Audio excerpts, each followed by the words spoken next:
Sri Vishakanvitamscha. He Krishna Karuna Sindhu Dinabandhu Jagatpate Gopesha Gopika Kanta Radha Kanta Namostute Tapta Kanchana Gaurange Radhe Vrindavaneshwari Vrishabhanu Sute Devi Pranamami Hari Priye Vanchakalpatarubhyascha Kripa Sindhubhya Evacha Patitanam Pavanebhyo Vaishnavebhyo Namo Namaha. Jai Sri Krishna Chaitanya Prabhu Nityananda Sri Advaita Gadadhara Sri Vasadi Gaura Bhakta Vrinda. Hare Krishna Krishna Krishna Hare Hare Hare Rama Rama Rama Hare Hare. Narayanam Namaskritya Naram Chaiva Narottamam Devim Saraswatim Vyasam Tato Jayam Mudiraye. Before reciting the Srimad Bhagavatam, which is the very means of conquest, one should offer respectful obeisances unto the personality of Godhead Narayana, unto Narayana Rishi, the supermost human being, unto Mother Saraswati, the goddess of learning, and unto Srila Vyasadeva, the author. Nasthaprayesu Bhadreshu Nityam Bhagavata Sevaya Bhagavati Uttama Sloke Bhaktir Bhavati Naishtiki. By regular attendance in classes on the Bhagavatam and by rendering of service to the pure devotee, all that is troublesome to the heart is almost completely destroyed. And loving service unto the personality of Godhead, who is praised with transcendental songs, is established as an irrevocable fact. Nigama kalpataror galitam phalam shukamukar amrita dravya samyutam bhivata bhagavatam rasamalayam muhuraho rasika bhuvi bhavakaha.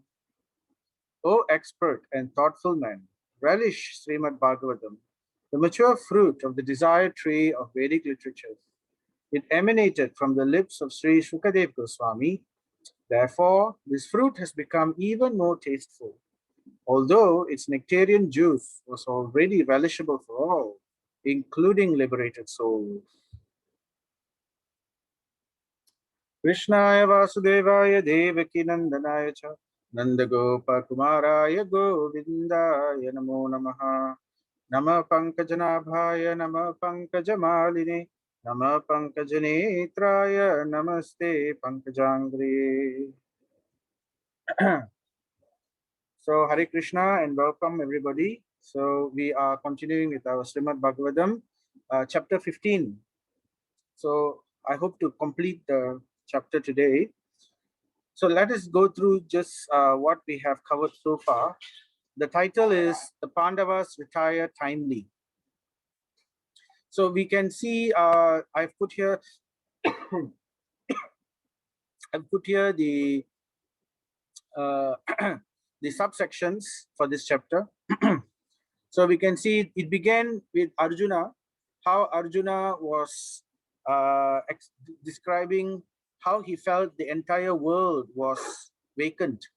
So if you remember how Yudhishthira Maharaj was questioning Arjuna, he was asking Arjuna, what happened to the Yadus? What happened to Krishna?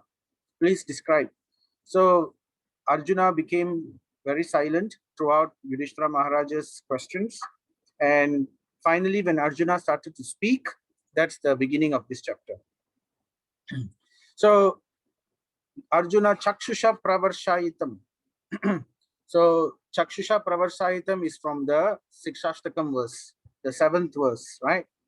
Where it says, even a moment, it's like 12 years without the presence of Govinda. Govinda Virahiname. Without Govinda's presence, I'm feeling so much of separation. So then after that, Arjuna starts to remember. He starts to remember and recount all the different experiences and the times when Krishna was always there for Arjuna and the Pandavas.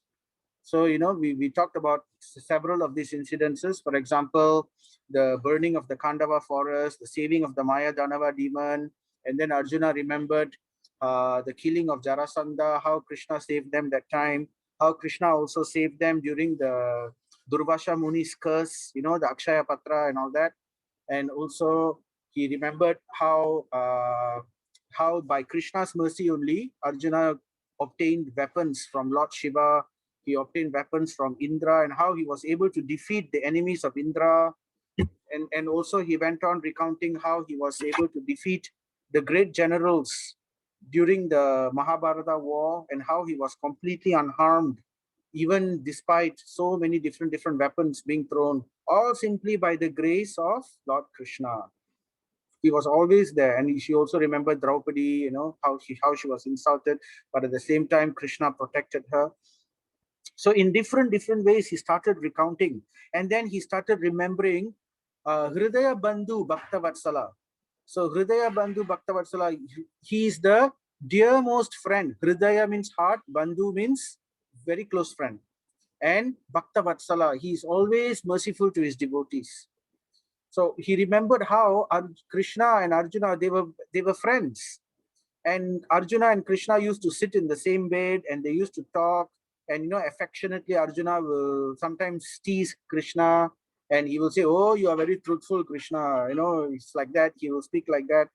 And he was remembering how the Supreme Lord tolerated all this due to his ignorance, simply like how a parent tolerates a child.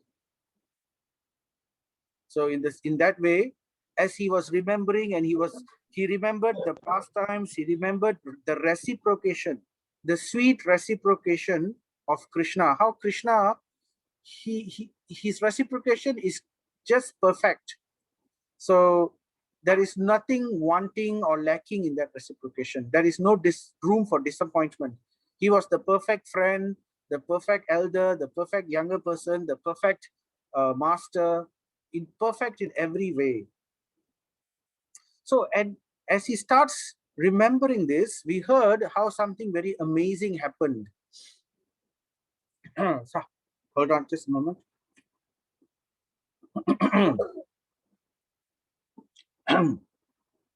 We heard how something very amazing happened.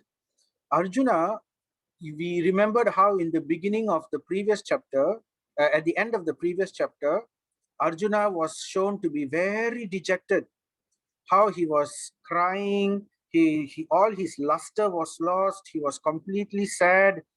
In fact, it was worse than any other time that he has. The dejection was unparalleled.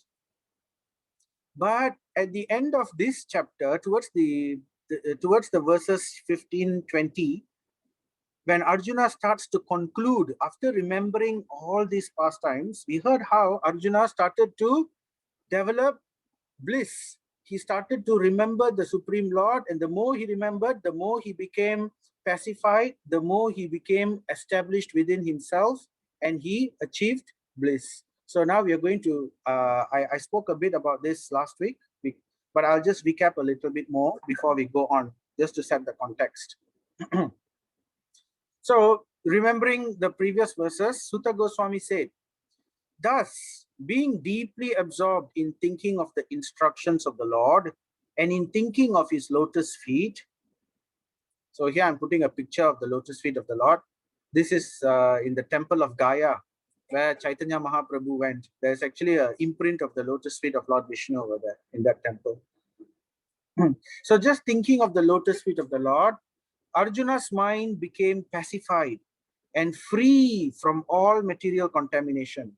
So all the illusion, all the depression, all the disappointment, all the, the feelings of separation, all that, as he started remembering and thinking, his mind became completely pacified. And not just pacified, Arjuna's constant remembrance of the lotus feet of the Lord, Sri Krishna, rapidly increased his devotion. So it was like a sudden, it was like a sudden, it's like how when we go in an aeroplane. In an aeroplane, in the beginning, the aeroplane is on the ground, right? And then suddenly, you don't, I know the aeroplane starts moving. And when you're inside, when you're not looking outside, suddenly you'll just feel there's a difference. The aeroplane has lifted off. So it just would happen suddenly at one point of time after it starts to, move. So in that way, this is what the process of devotional service will do. So we will not suddenly realize when the change has occurred. Initially, we may be at one level, and then suddenly we find ourselves at a different level. Now, usually this happens for people towards the towards the time of death. We find rapid development in their devotional service. So here we can see Arjuna is developing this, rapidly increased his devotion, just remembering the Lord, because he spent his whole life with the Lord, right? And every time he was with Krishna, remembering Krishna, doing service for Krishna. So in this time of difficulty, when he started remembering, very rapidly he increased his devotion. And as a result, all the trash in his thoughts subsided. So whatever illusion, whatever depression, everything was gone, because Prabhupada says, right? Krishna is like the sun. Krishna Surya Sama, Maya Adi Andakara. So where there is Krishna, there is no shadow. Krishna is like the sun. So where there is the sun, there is no darkness. Darkness cannot exist. So similarly, negativity in our mind cannot exist when it is suffused with the thoughts of Krishna. So this is the secret. It's like a jug. If you don't fill the jug with something, then air will fill the jug, isn't it? Like, the story of the jug or the cup, half empty cup. So someone will say, if there's no water, the cup is empty. Actually, the cup is never empty. The cup always has something in it. It's either it has water or it has air. So if we don't fill it with water, then air will fill in. So similarly, if we don't fill our mind with Krishna, then Maya only will come inside. There is no in between. So this is the understanding we can take home. So just a bit of discussion on how this happens, how this devotional service of the Lord can change the person's consciousness very quickly. So what happens is, like, this is the soul. I'm showing you a photon picture here, right? This is the soul. Now, the soul, he has desires. So this desire is icha. When the soul when the soul misuses his free will, right, this is when he doesn't accept devotional service, so he develops desires. So when he has desires, and because of his aversion to service to the Supreme Lord, right, he falls down because of this icha and dvesha. Dvesha means aversion particularly to the service of the Supreme Lord. So he has desires and he has aversion, and because he cannot remain in that situation without devotional service, he drops into the material world. So when he drops to the material world, he becomes covered. He becomes covered by Maya, Moha. Moha means illusion. So Maya, what is Maya? The material world is who's the master of the material world? The master of the material world is Maya Devi, right? Durga. So Miss Sue, I think you need to mute yourself. I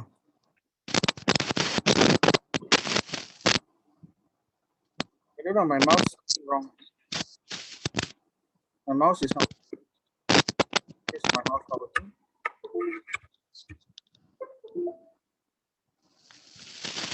Moment, something is wrong with my. Okay, I will mute. Okay. Okay, so when the soul, because of his desires and his aversion towards the seva of the Lord, he cannot remain in the spiritual world. So therefore, or he cannot remain in he cannot remain in Brahman, he cannot remain in Vaikuntha. So as a result, he drops into the material world. And when he drops into the material world, because it is controlled by Maya Devi, what happens is we become covered by moha. So there is only two things. Either we develop bhakti or we have our misuse of free will and we develop desires and icha and dvesha. So therefore, when we come into this material world, we get covered with illusion. Illusion is moha. So then what happens? So then, because we have our desires, because we have our aversion, and because we are covered with illusion, so we become very much trapped within the three modes of material nature, which is the mode of goodness, passion, and ignorance. So we become, this is what we call conditioning. So together with these three modes of nature, which is due to our illusion and which is due to our icha and dvesha, we develop a covering which is called false ego. And because of this, we forget our real position and we act as if we are the masters. So in Bhagavatam, it continues, but this is Arjuna. Now we are talking about Arjuna. Because of Arjuna's possessing spiritual assets, the doubts of duality, which is Dvaita Samsaya. What is this duality? This duality is this Icha and Dvesha, this desire and this aversion. So because of him possessing spiritual assets, what happened? The dualities became completely cut off. So how did that happen? Because of bhakti. So when we take up bhakti, bhakti acts like a coronavirus. You know, it's like something at the covering the spike proteins. So what it does, bhakti acts externally and it goes deep into our covering. It penetrates that covering, which is the false ego, and it penetrates that illusion. And what happens is we get our illusion gets removed. So the first thing bhakti will do is it will situate us in knowledge. So that's why, you know, Om Ajnana Timirandasha. So the spiritual master gives us that necessary transcendental knowledge so we can understand our real position, that we are not the body, we are Atma. And beyond that, we as Atma are eternally related to the Supreme Lord. How? Krishnera Nityadas, Jivera Swarupahoy, Krishnera Nityadas. We are his eternal loving servants. So once we understand this, and the more that we practice devotional service, the illusion gets destroyed. It gets removed. And when illusion is removed, then what happens? Icha and dvesha, our desires become changed. The more bhakti acts on us, because illusion is gone, we are now practicing this devotional service. We follow the four regulative principles, and we learn to, purify ourselves. So slowly, our false desires get removed. And our initial aversion towards the seva of the Lord is also removed. Slowly and slowly it is removed. And when that finally is removed, when the Icha and Dvesha is completely purified, then what happens? That means we become desireless because no more Icha. And what does desireless mean? Desireless means that we want to only serve the Supreme Lord. So because our Dvesha, our aversion is gone, so when that happens, then only we get freed. Freed of what? So the verse continues. Thus, Arjuna was freed from the three modes of material nature. So once that happens, once the Icha and Dvesha is completely purified, we have had a change of heart due to the practice of devotional service, then what happens? Our three modes of material nature is removed. We get free. We transcend the three modes. Traigunya Vishaya Vedas, Nistraigunya Bhavarjuna, right? We transcend the three modes of material nature. So, thus he was freed from the three modes of material nature and placed in transcendence. Then we become liberated when that happens. When the three modes of nature no longer act on us, then liberation begins. So then that is what happens to Arjuna.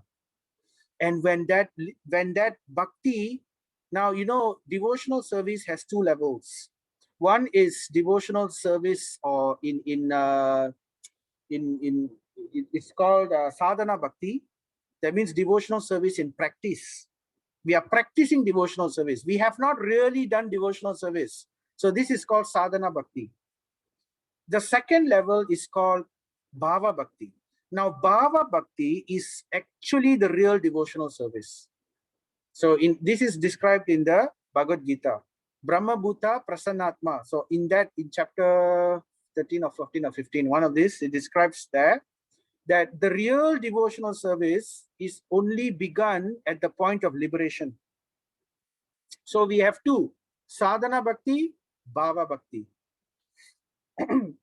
So by the practice of sadhana bhakti, we get knowledge, we remove our illusion, and by more practice of devotional service, we purify our desires and bring ourselves to the mode of goodness. And from the mode of goodness, we practice more devotional service. And then after that three modes also we transcend. And once we transcend, we come to the point of liberation. So this is like anartha nivriti, at the end of anartha nivriti. You know, the stage where all the anarthas are removed. So that is what happens. And from then onwards, bhava bhakti begins. So this bhakti becomes thicker and thicker and thicker. More and more we do bhakti very quickly. We develop that bhakti very strongly, and we bring ourselves to the level of prema bhakti. And once we get prema bhakti, so the Bhagavatam verse, the same verse continues. There was no longer any chance of his becoming entangled in birth and death. So this is a very important point. Why there is no any chance for him to become entangled? Because he is now covered by this prema bhakti. So initially, when there was no prema bhakti, then the soul did not get the protection of the prema bhakti. So that's why he developed icha and dvesha. So when there is prema bhakti, there is no possibility of us to develop our own false desires. We still have free will. We cannot say that, you know, if we want to, we can. But, you know, we will never want to, because we are already so fallen in love with the Supreme Lord at the level of prema bhakti. Such a thought would not even cross our mind. So this is what happens to Arjuna. There was no longer any chance of his becoming entangled in birth and death. Right? The word is used asambhavaha. For why? For he was freed from material form. So Prabhupada says, by attainment of absolute knowledge, one can be in association with the Lord constantly. Even in this present life, we don't have to wait till death, through the process of devotional service. So that means if we can develop prema bhakti within this life, we can constantly associate with the Supreme Lord. Simply by hearing, chanting, thinking of, and worshipping the Supreme Lord, Prabhupada says. So this is our philosophy. So now the verse continues. Upon hearing of Lord Krishna's returning to his abode, and upon understanding the end of the Yadu dynasty's earthly manifestation, Maharaj Yudhishthira decided to go back home, back to Godhead. Now, at this point, Arjuna's narration ends.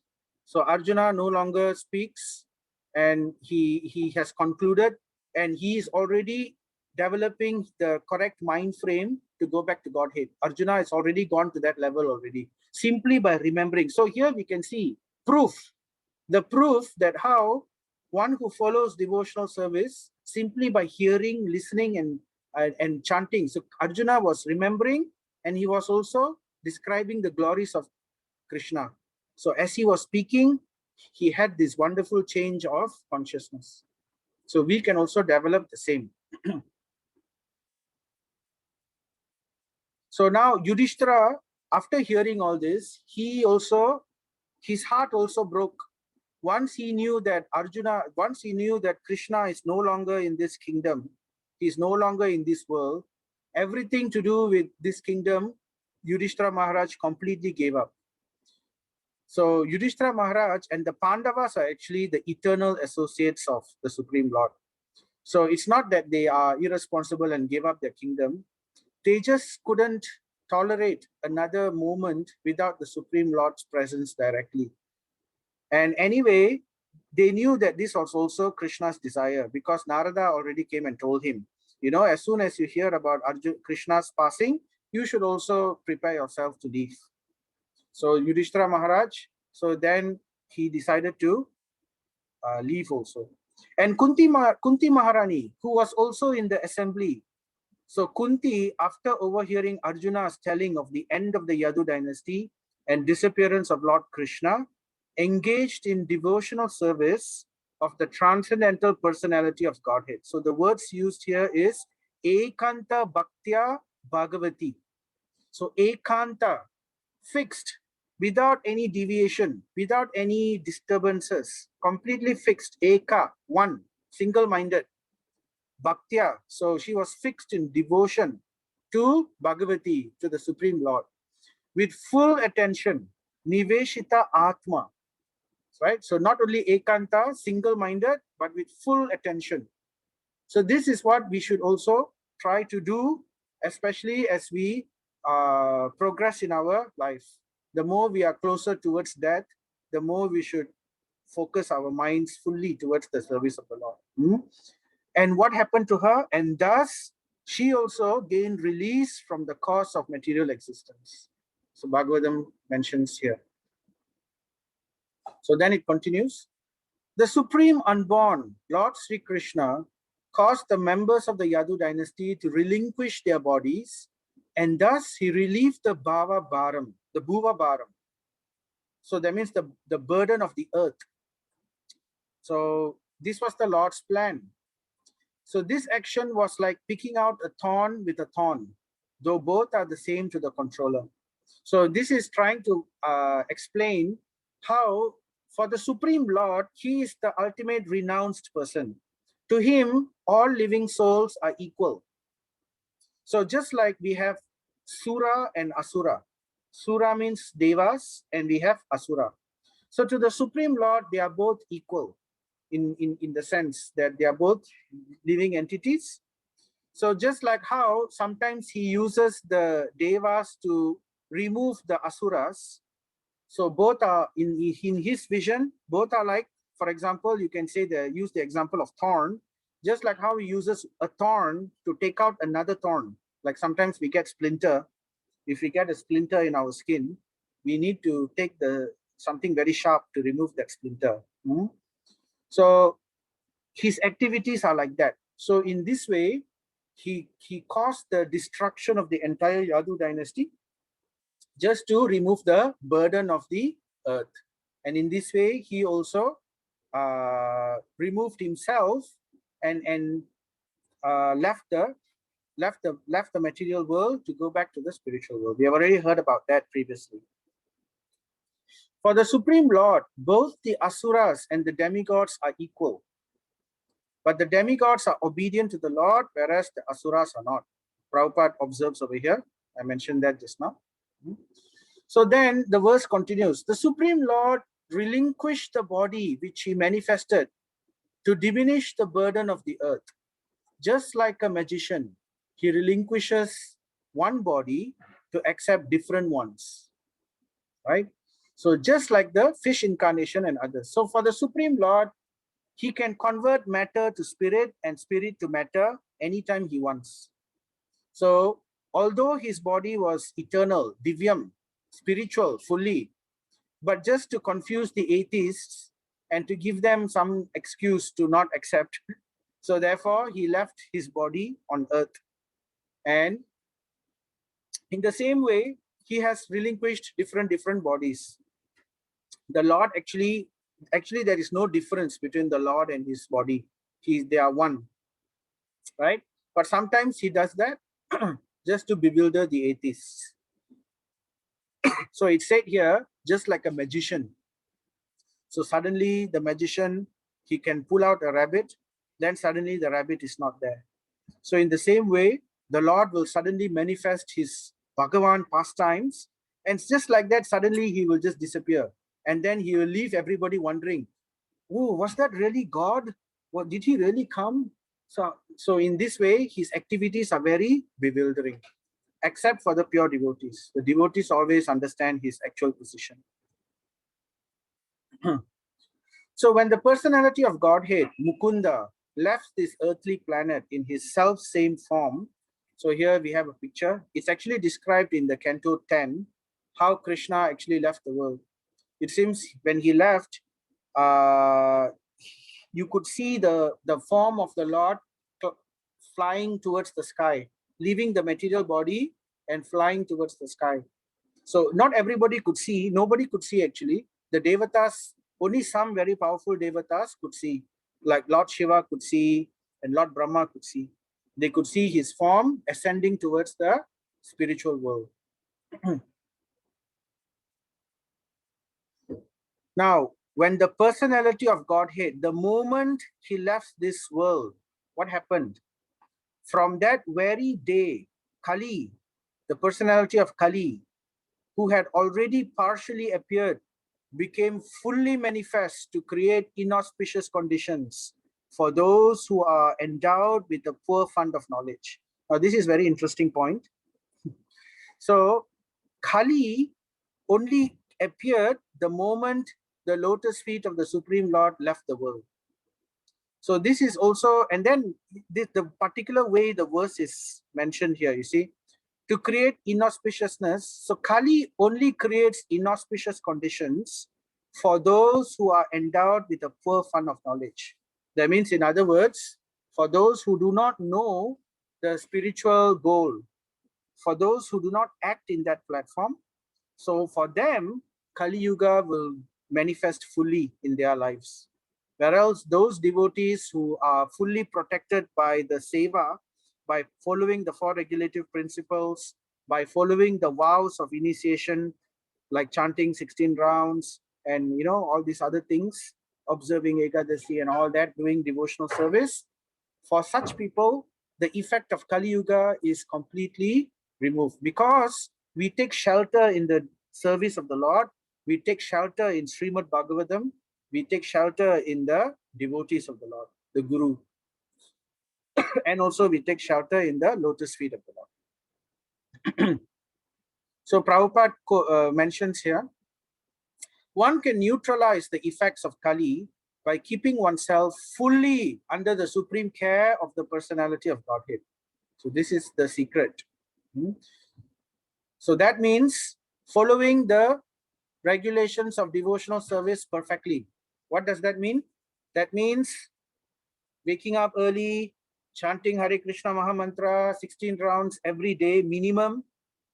And that means following the four regulative principles carefully, performing devotional service in some manner every day at least, right? Reading something or hearing something, eating prasadam. So if we follow these things, then there is no question of any other issue happening. It's like science. That's why Prabhupada says this devotional service is like science. If we take salt, if we take acid and if we take alkaline and we mix them together in the perfect volume, we will obviously get salt. We won't suddenly get sugar. So if we follow carefully the Lanka experiment, so then definitely we will get the outcome. So in the same way, if we follow, excuse me, if we follow the instructions of Guru daily, or at least as much as we can, these things will definitely appear in our lives. So Maharaj Yudhishthira was intelligent enough to understand the influence of the age of Kali, characterized by adharma chakram. It's like a rotation of adharma. One adharma feeds to another adharma, feeds to another adharma, and it's like constant circle. This is what's happening in Kali Yuga.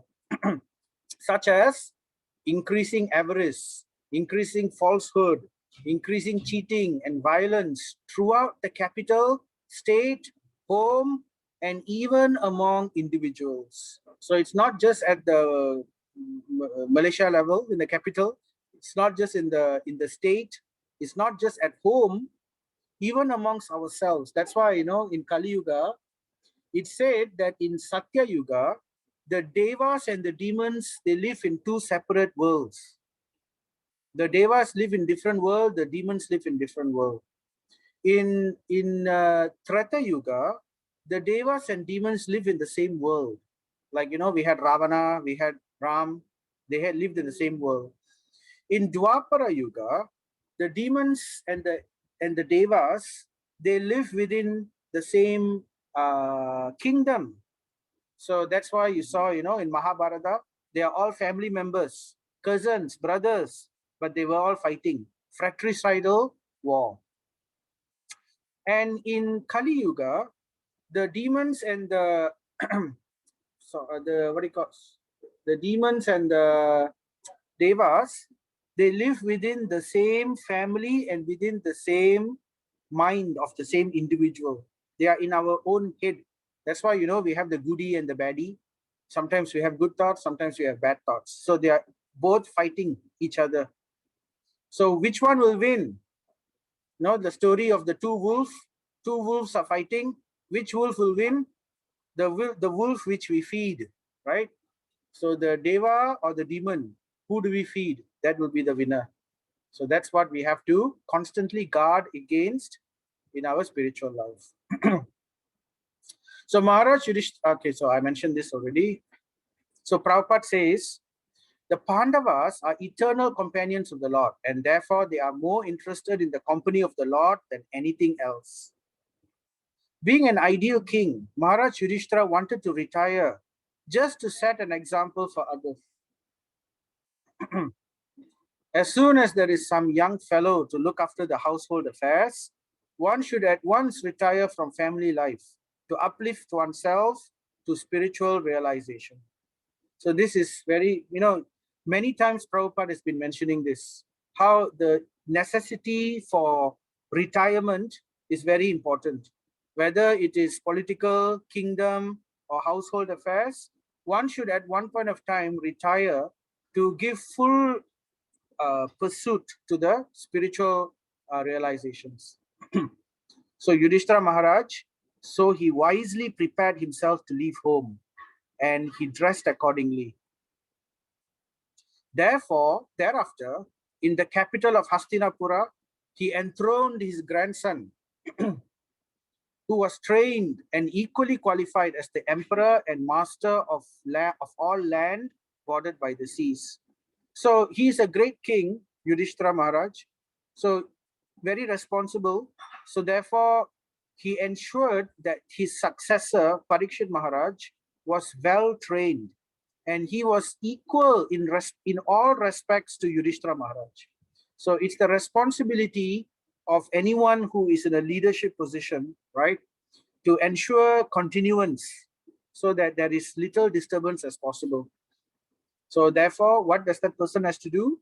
He has to invest his time and his effort to train up the person that comes after him, so that the tradition, the same the same rules and regulations are kept. Then he posted Vajra. So Parikshit Maharaj, he throned in Hastinapura. Then he posted Vajra, the son of Aniruddha. He's basically the grandson of Lord Krishna. So he was the last, one of the very few surviving male descendants. In fact, all the male descendants of the Vrishni dynasty were killed already. It was only the minors, that means those who are underage, the children, only they survived. So therefore, Aniruddha was enthroned in Mathura. So Prabhupada says here, very important purports Prabhupada gives in this chapter. Very, very nice purports. Everyone's life must be so arranged that the last stage of life, say at least the last 15 years to 20 years prior to death, can be absolutely devoted to the devotional service of the Lord to attain the highest perfection of life. So this is very important instruction for all of us. We should try our best to plan our life such that we should be free to devote ourselves fully to the devotional service of the Lord. We are also doing that as grahasthas, yes, but there are sometimes it's not so easy to do that all the time because there is distraction. Like when we are working, although in principle we are working for the pleasure of the Lord, but we are not able to remember the Lord at all times when we are working because we have to concentrate on certain things or whatever. So towards the end, we should arrange our lives in such a way that we should allow ourselves this opportunity for us to constantly remember the Lord. So Prabhupada continues, it is really foolishness to engage oneself all the days of one's life in material enjoyment and fruitive activities. Because as long as the mind remains absorbed in fruitive work for material enjoyment, there is no chance of getting out from conditioned life or material bondage. So this, remember again, our icha. So unless we are able to do this, as long as our desires remain in our heart, how do we check ourselves whether we are advancing? One of the ways to check is to ask ourselves, how many desires do we have? Now, these desires can be very subtle. It may be we are very simple, but still we may have desires for our immediate family members. We may have desire for our, activities. So this, we have to be careful. Are we really desireless? Are we really surrendered? So the moment this icha and dvesha is destroyed, remember, only then we can actually fully become free. So that is the purpose of devotional service. So it doesn't work if we continuously get ourselves tied up. So that becomes our, the 9th offense, the 10th offense, isn't it? To maintain material attachment even after hearing so many instructions on this matter. So that is the 10th offense of the chanting the holy name of the Lord. So Prabhupada is very important points he's giving us. No one should follow the suicide. It's very nice. I like this phrase. That's why I put it here. No one should follow the suicidal policy of neglecting one's supreme task of attaining the highest perfection of life, namely going back home, back to Godhead. So it's a nice way Prabhupada puts it. Why suicidal policy? Because we are simply condemning ourselves to again another birth unless we try to really become serious in our spiritual life. So afterwards, Maharaj Yudhishthira performed a Prajapatya sacrifice and placed in himself the fire for quitting household life. So by performing, there are certain sacrifices which actually helps one to become more renounced.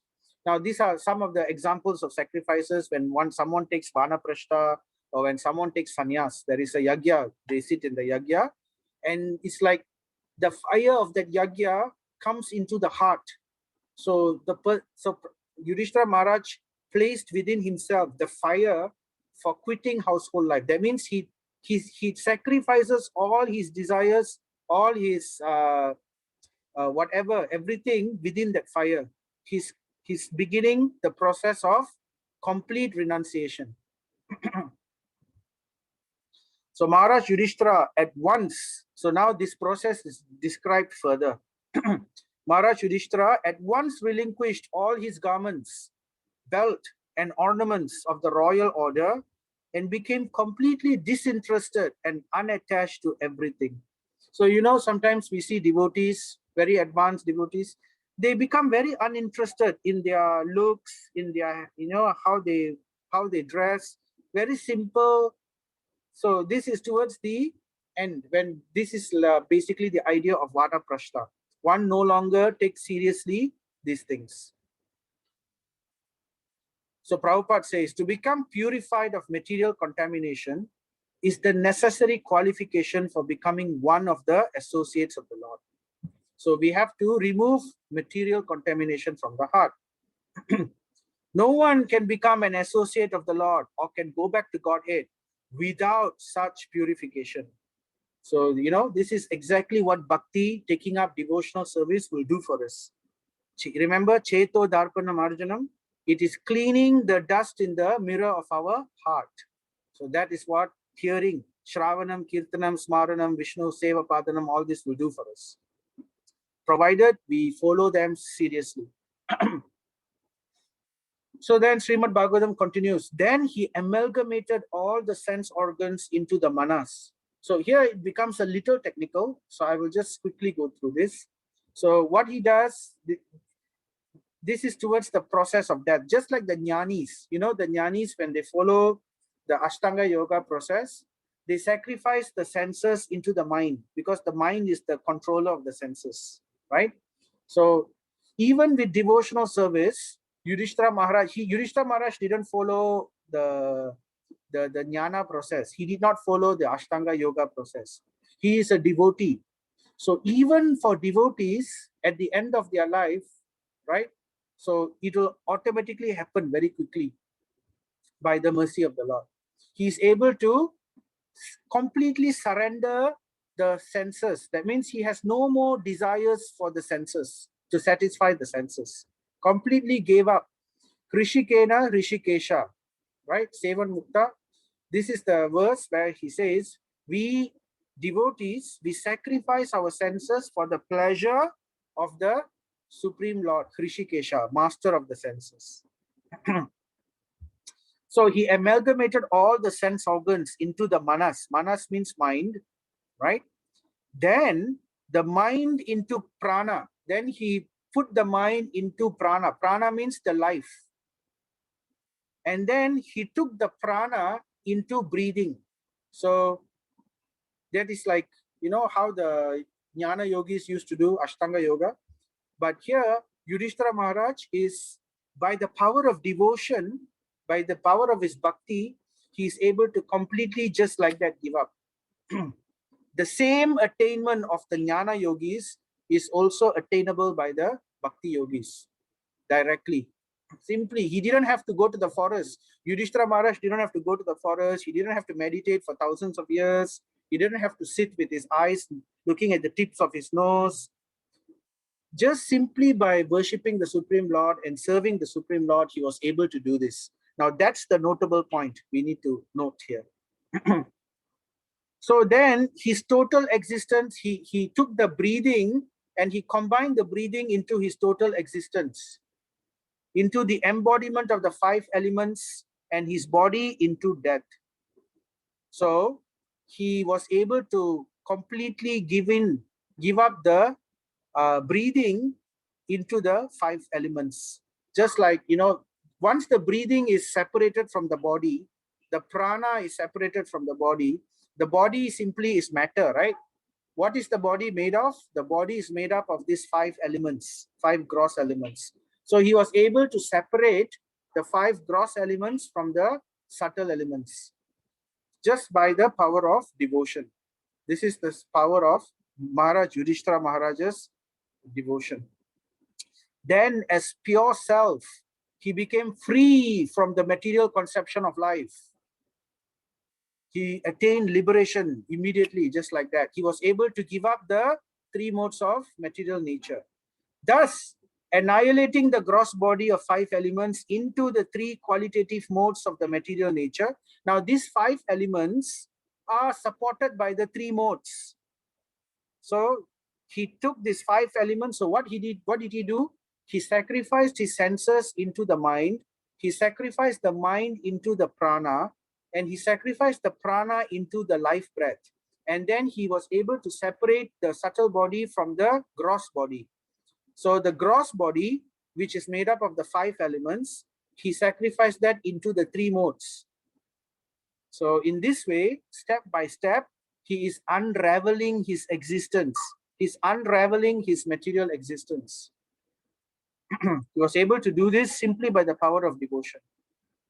And then he merged them in one nescience. That means he merged them all into what is called Mahatattva.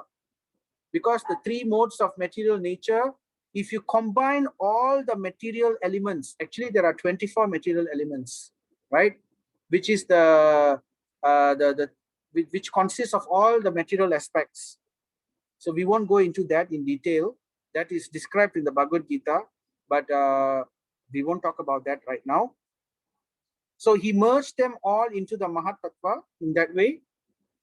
And then he became free. He absorbed that Mahatattva, that nescience, in the self, which is Brahman. So Brahman is the basis of all existence, whether matter or spirit. So he merged that into the Brahman. What did he merge? Not himself. He merged the material elements. He merged the material element. Basically, what Maharaj Yudhishthira is trying to do, he's trying to de-escalate his existence. He's trying to separate his subtle body and his gross body. And the gross aspect, he merged them into the Brahman, which is inexhaustible in all circumstances. So then Prabhupada gives a comment. One must not only think that he is Brahman, but one must act like Brahman. So that's a very important point. So Yudhishthira Maharaj, he had the correct attitude of somebody who is acting in Brahman. So the materialists, the impersonalists, sometimes they talk about Brahman, but we don't behave like Brahman. So one has to act like Brahman as well. So then Maharaj Yudhishthira, after that, now that he has completely separated his material existence, and he has separated his Atma, spirit, separately, he's still within the same body yet, still. It's just that he had classified them all separately within his being. So in this way, Maharaj Yudhishthira became completely detached, just like how Rishabhadev became completely detached at the end of his existence. So after that, Maharaj Yudhishthira dressed himself in torn clothing. He became like an avaduta, completely renounced, right? Dressed himself in torn clothing, gave up eating all solid foods, voluntarily became dumb, and let his hair hang loose. So he became like a complete renunciate. This is not artificially created. One cannot artificially behave this way. So it has to be done either by the power of yoga or by the power of bhakti. So this is basically the ultimate Babaji, the Babaji renunciation or the sannyas, complete renunciation. Completely renounced from the world, nothing to do with it.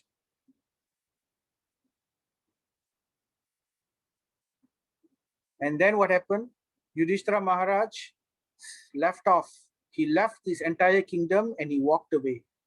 All this combined to make him look like an urchin or a madman with no occupation. Very similar to Jadabharat, right? We will hear later in the Canto 4. He did not depend on his brothers for anything. So that's an important point also. Why? Because all the while, Yudhishthira Maharaj had relied upon his brothers because he is the king, right? So Arjuna was he was always there to uphold dharma.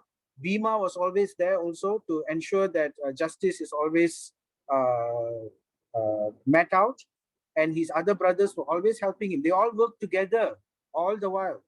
But finally, he didn't depend on his brothers for anything, because finally at the time of death, we cannot depend on anybody else. This is like the final exam. And just like a deaf man, he heard nothing. He then started towards the north, treading the path accepted by his forefathers and great men, to devote himself completely to the thought of the Supreme Personality of Godhead. So the word used here is Hridi Brahma Param. Within his heart, he completely remembered the Supreme Lord at all times. And he lived in that way wherever he went. So this is the final renunciation of Yudhishthira Maharaj. How Yudhishthira Maharaj, such a great personality, completely renounced the world. So it's very purifying to hear this. And then the younger brothers of Maharaj Yudhishthira observed that the age of Kali had already arrived throughout the world, and that the citizens of the kingdom were already affected by irreligious practice. Therefore, they decided to also follow in the footsteps of their elder brother. They also wanted to go back to attain the Supreme Lord directly.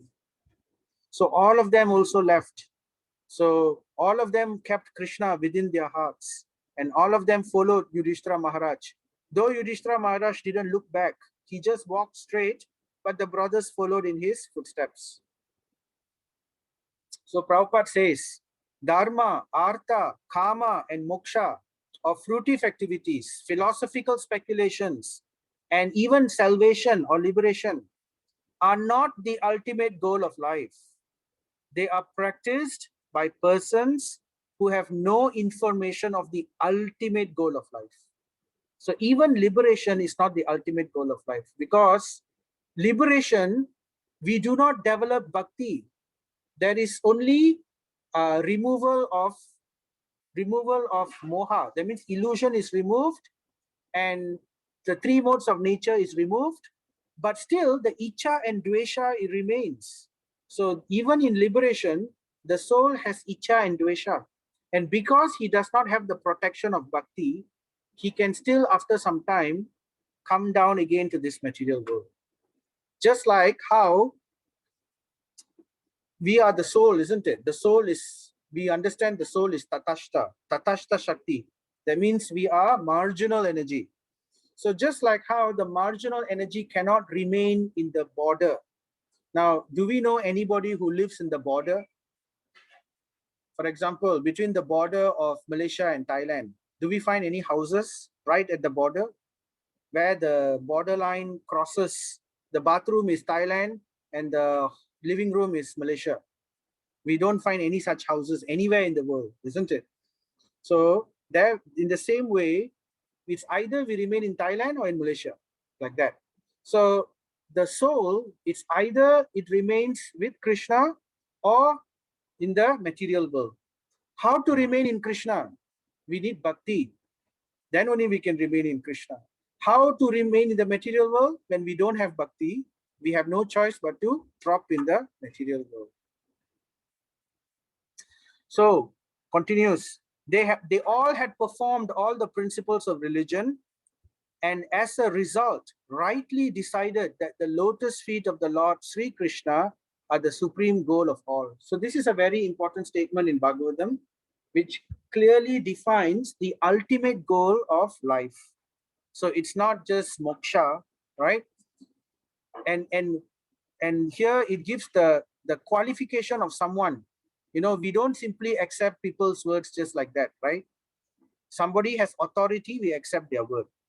So similarly, because they had performed all the principles of religion, and as a result, in their maturity, they have decided that the lotus feet of the Supreme Lord is the supreme goal of all. So this verse we can use in Bhagavatam to establish Krishna as the supreme goal of life. Therefore, what did they do? Therefore, they meditated upon his feet without interruption. So this is a deity of Radharaman. It's a deity of Gopal Bhatta Goswami. It's manifested from the Shalagram Shila. So you can see his lotus feet, right? Thus, by pure consciousness, due to constant devotional service or remembrance, so what happens? What happens when we follow bhakti process?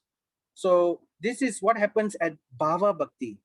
Once Bhava Bhakti is attained, with constant devotional remembrance, what happens is this Bhava Bhakti, it becomes thicker and thicker, and it ends up with Prema Bhakti. It actually blossoms into Prema Bhakti, which is the ultimate goal of Bhakti. And once this Prema Bhakti is there, then there is no power on the entire creation which can affect us. We are completely, our desires have been purified, and we are completely surrendered to the service of the Supreme Lord. So there is no possibility for a soul who is immersed in Prema Bhakti to ever return to the material world. So then, what happens?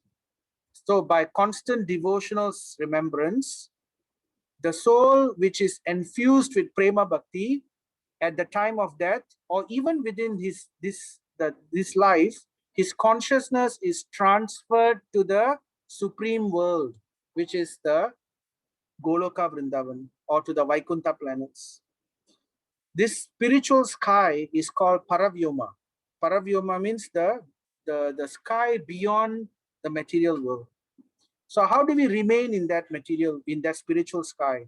The only way we can remain is if we are infused with prema bhakti. Otherwise, the soul may fall down. So this is what happens. So in Brahman is also beyond. But still, because the soul does not have this protection of prema, because he has no protection of prema, he develops icha and dvesh, and therefore there is a chance to fall down because of the misuse of his free will. So this is the protection, the ultimate goal of all living entities is for us to develop prema so that we can remain fixed at the lotus feet of the Supreme Lord in the spiritual world. So then Bhagavatam continues, this is attained only by those who meditate upon the one Supreme Lord, Ekanta Mataya, the one Supreme Lord, without deviation. Right? This abode of the Lord, Sri Krishna, known as Goloka Vrindavan, cannot be attained, Duravapam, cannot be attained by persons who are absorbed in the material conception of life. So this we have to clearly understand. So that is the goal of devotional service, to change our material conception of life towards service of the Supreme Lord and his devotees. But the Pandavas, being completely washed of all material contamination, attained that abode in their very same bodies. So it's possible for us to develop that same Vaikuntha consciousness, or the same Goloka, or the same Vrindavan consciousness, even within this life. So it is simply a matter of consciousness. When our consciousness becomes infused with simply meditating upon the Supreme Lord, when the material existence is removed, then that consciousness can be developed within this life itself. This is what Prabhupada promises. This is what Bhagavatam also says. So Prabhupada mentions here, anyone who executes devotional service systematically. So this is a very important statement from Prabhupada. So I wanted to mention this clearly. Anyone who executes devotional service systematically, that means with plan, with careful execution, with long-term plan. Remember, but devotional service is a marathon, right? We need to have sustainable plan for long-term, where we can push it towards towards the end of life. We should plan towards trying to fully devote ourselves towards spiritual activities only, exclusively. So anyone who executes devotional service systematically without deviation, right? That means without deviation here means completely convinced of the message of the Bhagavatam and completely surrendered to Bhagavatam. That means we don't accept any other conclusion, not modern scientist conclusion, not social scientist conclusion, none of these other conclusions if it is not in line with Bhagavatam. So we only accept Bhagavatam's conclusion, right? That is without deviation. Can attain the perfection of Brahman by surpassing the contamination of the three modes of material nature. So this can easily be achieved. We can achieve Brahman simply by following, that means by sadhana bhakti, systematically, right? So systematically, simply by performing sadhana bhakti systematically, according to what Prabhupada has instructed us, right? We can in this life achieve Brahman very easily. And when Brahman perfection is still more advanced, so once we reach Brahman perfection, when the three modes of nature no longer act upon us, then we begin Bhava Bhakti. At the real devotional service really begins at that point. Before that, it's just practice, practicing. The beauty of devotional service is that by practicing devotional service, we come to the level of Brahman, And then the real devotional service begins, and that's when we quickly develop the goal of prema. So we don't have to worry. We may think that bhava or prema, all this is very far away. We don't have to worry. We simply follow the execution according to what our gurus have told us. We follow that, chanting 16 rounds and everything, eating prasadam daily, hearing as much as possible, and serving devotees and the deities as much as possible. So keeping good association, ABCD, association, books, chanting, and diet. So we follow this carefully, systematically, without you knowing it. Suddenly, just like how the aeroplane takes off, you will find yourself in that level of Brahman, where you will actually be following Bhava Bhakti. So that is the promise of Bhagavatam. And it's true, many people have done this already. And when the Brahman perfection is still more advanced by the self-same execution of devotional service, there is no doubt at all that one can attain the supreme spiritual planet, Goloka Vrindavan. So now we are finishing this chapter, just another 2 or 3 more verses. Vidura, while on pilgrimage, left his body at Prabhash. Just wrapping up this point, what happened to the rest of them? So after that, because he was absorbed in thoughts of Krishna, he was received by the denizens of Pitraloka planet. So we know Vidura was Yamaraj, already mentioned previously. So where he returned to his original post. By the mercy of Lord Krishna's association, he was able to again purify himself from the curse, the curse of the Muni. He was able to return back to his position. Draupadi also saw that her husbands, without caring for her, were leaving home. She knew well about Lord Vasudev, Krishna, the personality of Godhead. Both she and Subhadra became absorbed in thoughts of Krishna. Vasudeve Bhagavata, he ekant, again the word ekanta, single-minded devotion, right? No deviation, no branching, nothing, single-minded devotion, and attained the same results as their husbands. So it's very interesting here, the words Bhagavatam uses. Draupadi, the husbands, without caring for her, were leaving home. So it's a very important point. We have to understand why that particular word was mentioned. So it's like this. Prabhupada gives this example, He says, ultimately, if you read the purport in that verse, Prabhupada says, ultimately at the time of death, at the final exam, we are all ultimately on our own. We cannot really rely on anybody. Just like, Prabhupada gives an example, just like how when we are in a plane, let's say there are 2 aeroplanes flying nearby, right? When one aeroplane is in trouble, can the other aeroplane help in any way? It's like when one aeroplane is having some kind of engine trouble or whatever, right? The other aeroplane can give advice, they can tell you, but ultimately they can only talk to you. It is basically you are on your own. The pilot has to somehow handle it.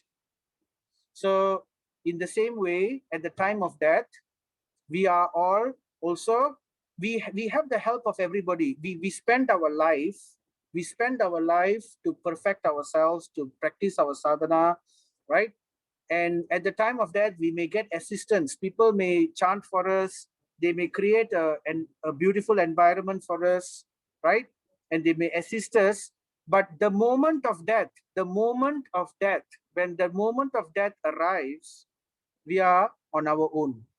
And this is where we actually are just like this aeroplane.